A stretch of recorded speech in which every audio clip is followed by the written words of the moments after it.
राम से मिथिला के राजपुरोहित शतानंद जी विशेष रूप से प्रभावित हुए। शतानंद जी ने कहा, हे राम, आप बड़े सौभाग्यशाली हैं कि आपको विश्वामित्र जी गुरु के रूप में प्राप्त हुए हैं। वे बड़े ही प्रतापी और तेजस्वी महापुरुष हैं। ब्राह्मणत्व की प्राप्ति के पूर्व ऋषि विश्वामित्र बड़े पराक्रमी और प्रजावत्सल नरेश थे। प्रजापति के पुत्र कुश, कुश के पुत्र कुशनाभ और कुशनाभ के पुत्र राजा गाधी थे।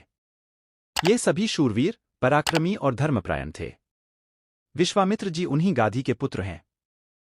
एक बार राजा विश्वामित्र अपनी सेना के साथ वशिष्ठ ऋषि के आश्रम में गए।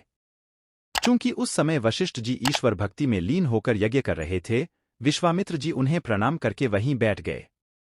यज्ञ क्रिया से निवृत्त होने पर वशिष्ठ जी ने विश्वामित्र जी का बहुत आदर सत्कार किया और उनसे कुछ दिन आश्रम में ही रहकर आतिथ्य ग्रहण करने का अनुरोध किया। इस पर यह सोचकर कि मेरे साथ विशाल सेना है और सेना सहित मेरा आतिथ्य करने में वशिष्ठ जी को कष्ट होगा, विश्वामित्र जी ने नम्रतापूर्वक विदा होने की अनुमति मांगी। किंतु वशिष्ठ जी के अत्यधिक अनुरोध करने पर थोड़े दिनों के लिए राजा विश्वामित्र को उनका आतिथ्य स्वीकार करने के लिए विवश होना पड़ा। राजा विश्वामित्र के आतिथ्य स्वीकार कर लेने पर वशिष्ठ जी ने कामधेनु गौ का आह्वान किया और उससे विश्वामित्र तथा उनकी सेना के लिए 6 प्रकार के व्यंजन तथा समस्त प्रकार की सुविधाओं की व्यवस्था करने की प्रार्थना की। उनकी इस प्रार्थना को स्वीकार करके कामधेनु गौ ने सारी व्यवस्था कर दिया। वशिष्ठ जी के अतिथि सत्कार से राजा विश्वामित्र और उनके साथ आए सभी लोग बहुत प्रसन्न हुए। कामधेनु गौ का चमत्कार देखकर विश्वामित्र के मन में उस गौ को प्राप्त कर लेने की इच्छा जागृत हुई और उन्होंने वशिष्ठ जी से कहा कि ऋषिश्रेष्ठ, कामधेनु जैसी गौ तो किसी वनवासी के पास नहीं वरन राजा महाराजाओं के पास ही शोभा देती है। आथ आप इसे मुझे दे दीजिए। इसके बदले में मैं आपको सहस्त्रों स्वर्ण मुद्राएं दे सकता हूं। इस पर वशिष्ठ जी बोले कि राजन, यह गौ ही मेरा जीवन है और इसे मैं किसी भी कीमत पर किसी को नहीं दे सकता। वशिष्ठ जी के इस प्रकार कहने पर विश्वामित्र ने बलात् उस गौ को पकड़ लेने की आज्ञा दे दी और सैनिकगण उस गौ को डंडे से मार मार कर हाँकने लगे। कामधेनु गौ ने क्रोधित होकर अपना बंधन छुड़ा लिया और वशिष्ठ जी के पास आकर विलाप करने लगी। वशिष्ठ जी बोले कि हे कामधेनु, मैं इस राजा को शाप भी नहीं दे सकता क्योंकि यह राजा मेरा अतिथि है और इसके पास विशाल सेना होने के कारण इससे युद्ध में भी विजय प्राप्त नहीं कर सकता। मैं अत्यंत विवश हूं। वशिष्ठ जी के इन वचनों को सुनकर कामधेनु ने कहा कि हे ब्रह्मर्षि, क्या एक ब्राह्मण के बल के सामने क्षत्रिय का बल कभी श्रेष्ठ हो सकता है? आप मुझे आज्ञा दीजिए, मैं एक क्षण में इस क्षत्रिय राजा को उसकी विशाल सेना सहित नष्ट कर दूंगी। कोई अन्य उपाय न देखकर वशिष्ठ जी ने कामधेनु को अनुमति दे दी। आज्ञा पाते ही कामधेनु ने योग बल से पहनव सैनिकों की एक सेना उत्पन्न कर दिया और वह सेना विश्वामित्र की सेना के साथ युद्ध करने लगी।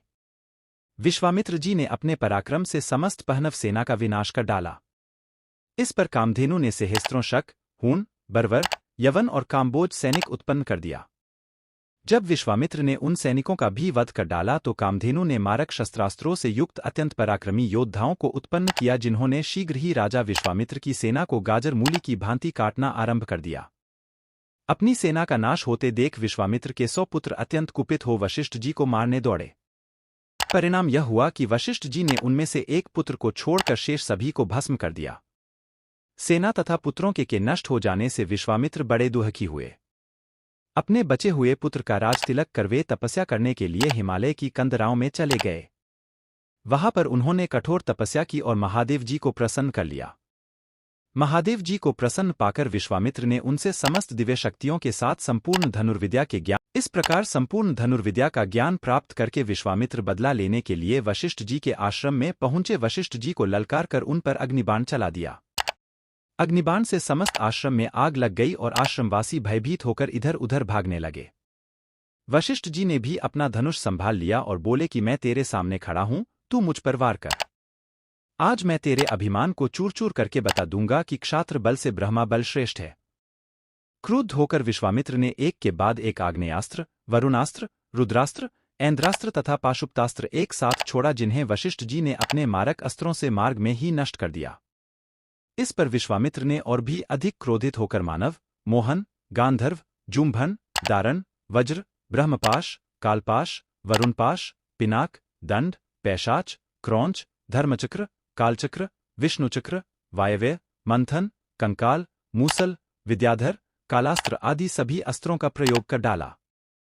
वशिष्ठ जी ने उन सबको नष्ट करके ब्रह्मास्त्र छोड़ने के लिए जब अपना धनुष उठाया तो सब देव किन्नर आदि भयभीत हो गए। किंतु वशिष्ठ जी तो उस समय अत्यंत क्रुद्ध हो रहे थे। उन्होंने ब्रह्मास्त्र छोड़ ही दिया। ब्रह्मास्त्र के भयंकर ज्योति और गगनभेदी नाद से सारा संसार पीड़ा से तड़पने लगा।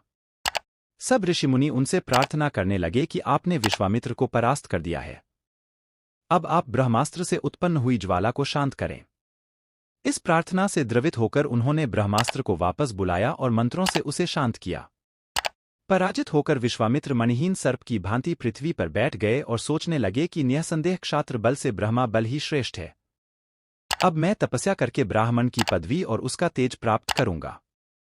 इस प्रकार विचार करके वे अपनी पत्नी से दक्षिण दिशा की ओर चल दिए। उन्होंने तपस्या करते हुए अन्न का त्याग कर केवल फलों पर जीवनयापन करना आरंभ कर दिया। उनकी तपस्या से प्रसन्न होकर ब्रह्मा जी ने उन्हें राजर्षि का पद प्रदान किया। इस पद को प्राप्त करके भी यह सोचकर कि ब्रह्मा जी ने मुझे केवल राजर्षि का ही पद दिया, महर्षि देवर्षि आदि का नहीं, वे दुखी ही हुए। वे विचार करने लगे कि मेरी तपस्या अब भी अपूर्ण है, मुझे एक बार फिर से घोर तपस्या करना चाहिए।